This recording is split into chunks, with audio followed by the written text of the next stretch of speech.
Well, first of all, as far as a new economic model, let's start with that because that is something that everyone's going to be incredibly concerned about. What the Venus Project and what Jock has come up with is something called a resource-based economy.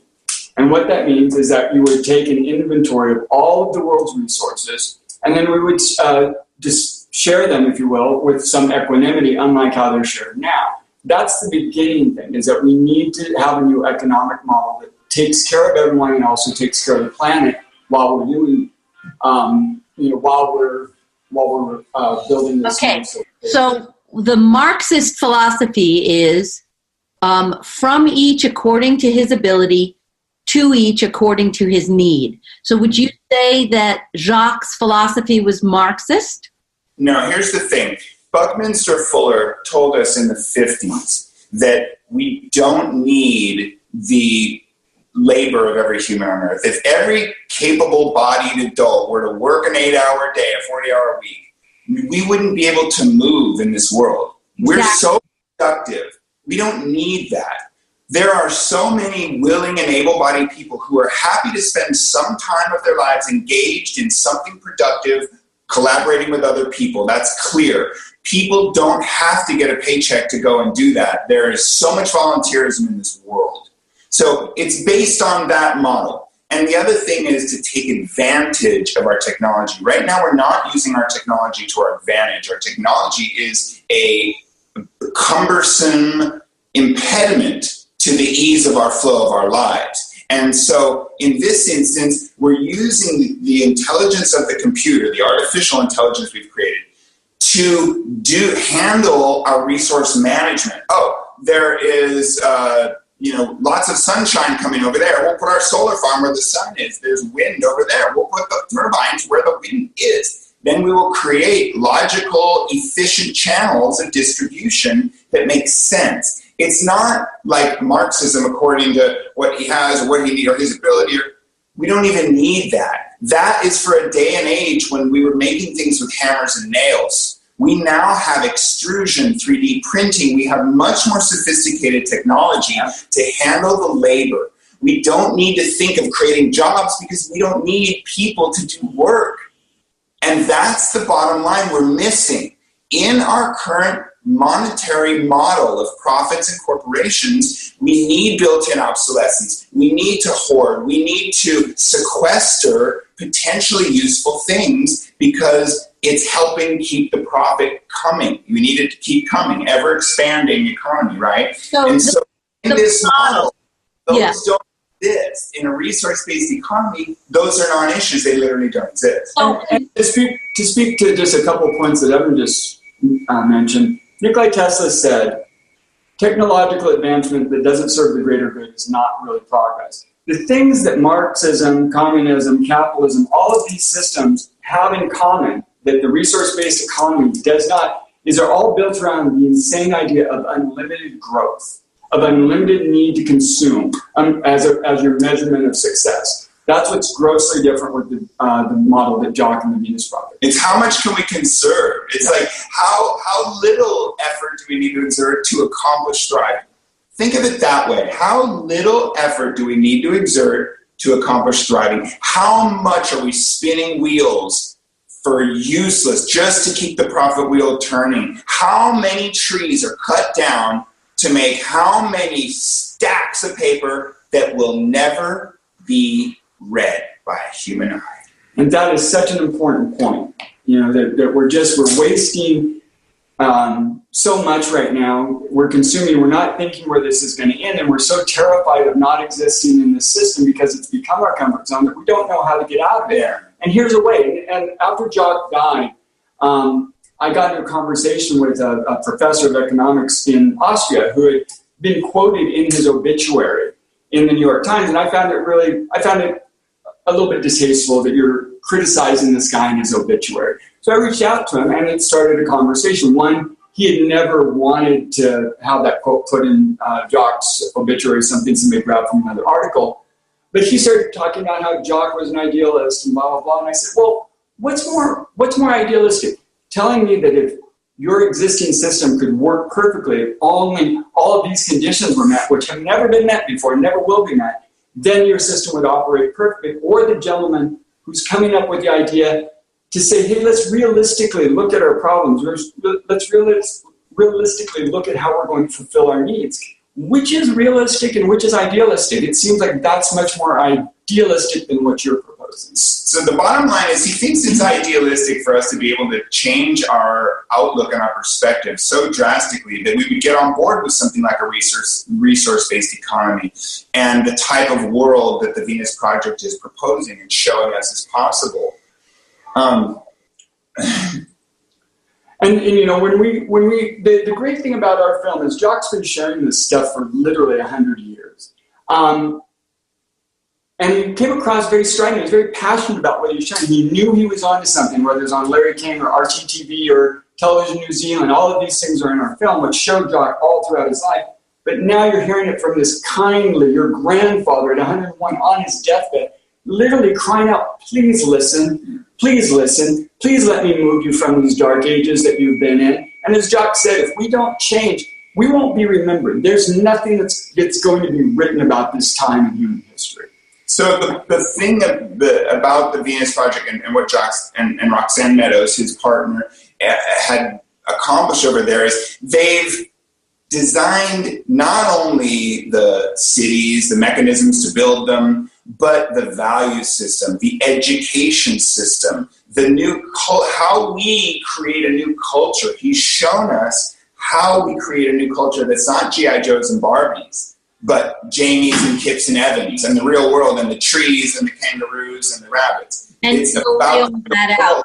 in the fantasy land of Prince Charming and Cinderella that we're all living in as if it's real. It's distracting us from what's real. We need to, if we want big change, and we started off saying everyone knows something needs to change, we need big change. And it's not just the next person we elect who's going to do it. It's us all consciously evolving our whole thought process. It's about tapping into what our subconscious minds are spitting out, because that's where the programming happens. We're not sitting here making a choice over what to say to people in conversation. Oh, should I say this or this? No, we're just speaking.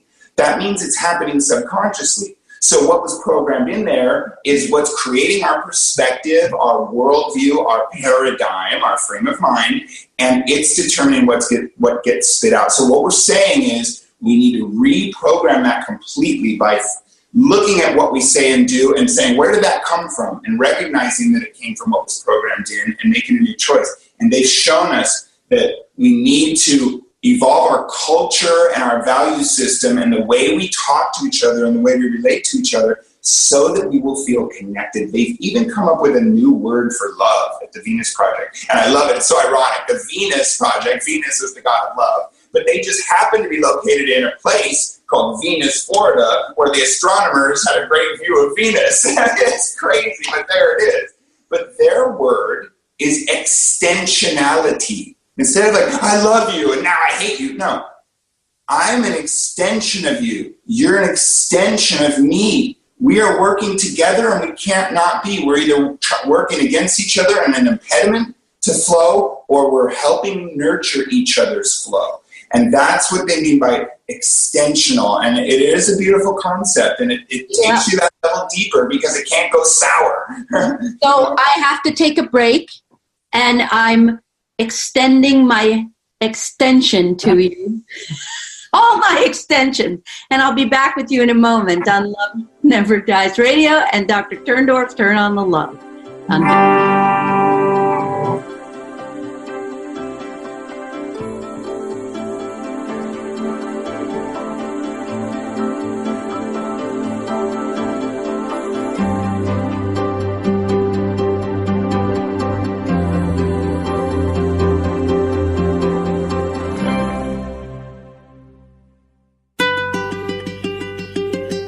Is something missing in your life? Maybe you feel lonely and unloved, or your work doesn't bring you joy, or you're secretly jealous of others. Hi, I'm Dr. Jamie Turndorf. Millions of people, even those who are successful and surrounded by people who love them, secretly feel empty. The real source of our discontent is disconnection, and connecting to others and feeling love to our core is the cure.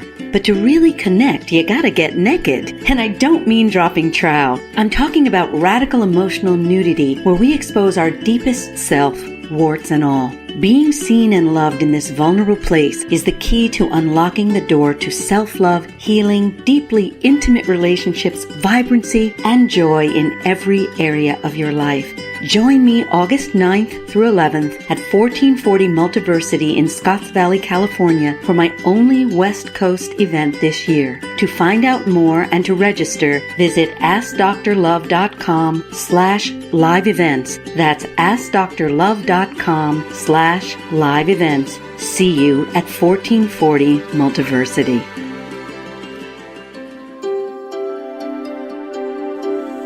Love Never Dies is now on the Dreamvisions 7 radio network every Wednesday and Thursday at 1 p.m. and 1 a.m. Eastern Time. Dr. Jamie Turndorf, also known as Dr. Love, is the #1 international best-selling author of Love Never Dies, How to Reconnect and Make Peace with the Deceased. If you're grieving the loss of a loved one, tune in and find out how to reconnect and heal any unfinished business using Dr. Turndorf's groundbreaking new Dialoguing with the Departed technique. Visit AskDrLove.com to find out more. This is Dreamvisions 7 Radio Network, uniting mankind with universal love. Our shows are created from the heart, bringing each listener to a place of divine enlightenment. Breathe, relax, and enjoy. Let life flow. You're listening to Love Never Dies with Dr. Jamie Turndorf. If you can't stop crying over the bodily loss of a loved one, Dr. Turndorf's #1 international bestseller, Love Never Dies, How to Reconnect and Make Peace with the Deceased, will show you how to toss out the tissues and transform your grief into joy using her groundbreaking new Dialoguing with the Departed technique that enables you to reconnect and even heal unfinished business with those in spirit without the assistance of a medium, channeler, or psychic. Sign up for Dr. Love's free newsletter at AskDrLove.com and receive an exciting gift, a free excerpt of Love Never Dies. And now, back to Love Never Dies with Dr. Jamie Turndorf. Welcome back to Love Never Dies Radio on Dreamvision 7 and Dr. Turndorf, Turn on the Love on Binge TV Network. So you guys, I'm so happy to have you. And I noticed that you are strumming your guitar. So could you clue me in on what that beautiful baby has to do with our soul? Sure. We didn't know if maybe we'd end up playing a song somewhere along the way if it come up, and so we're just ready to go for any eventuality. I was just thinking I would love to. Tell us. So we have a song called A Day Worth Imagining. There's actually the theme song. It's an ode to Jacques Fresco, and we're going to play a little bit of that. But before we did that, I did want to tell your audience that, I don't want this to sound like a dogma. Like we're saying the Venus Project, and the only way. We're saying this is the best overall, touching on everything that we need to address that we found. Now, if there's other ideas that can enhance this, make it better, or even alternatives, we're totally open to this. But we haven't found anything else that addresses all of our human family's needs in the way that the Venus Project does. And I just like to say, as a philanthropist, this is the bottom line, ultimate solution that I feel inclined to support. When I check my heart as a love guy, as a guy with resources to share, as a guy who wants really big change for our human family to be able to thrive at last, utilizing our brains and our technology and all the resources we have on Earth, I'm supporting the Venus Project with my money and my time, my energy, and what we promote through our nonprofit, because it is the best thing we found. It's the most encompassing, thorough, and something to give us hope and sink our teeth into and go participate with, invite, and volunteer for, and help promote and spread the word, and just talking about it, and the fact that there's something that different, there's an option that's that radically different and positive and soul nurturing and enabling us to thrive. Yeah. Great, let's do that. So it's where we're at, and these are all about new perspectives. Let's face it; it's all about shifting your paradigm, consciously evolving your whole thought process, and re-examining all the stories of everything we've been told about the world, ourselves especially, and the world around us. And we were brought up to buy into this whole hierarchical systems of nature, king of the jungle, and now we're the kings because we have the guns and everything. And Animal kingdom.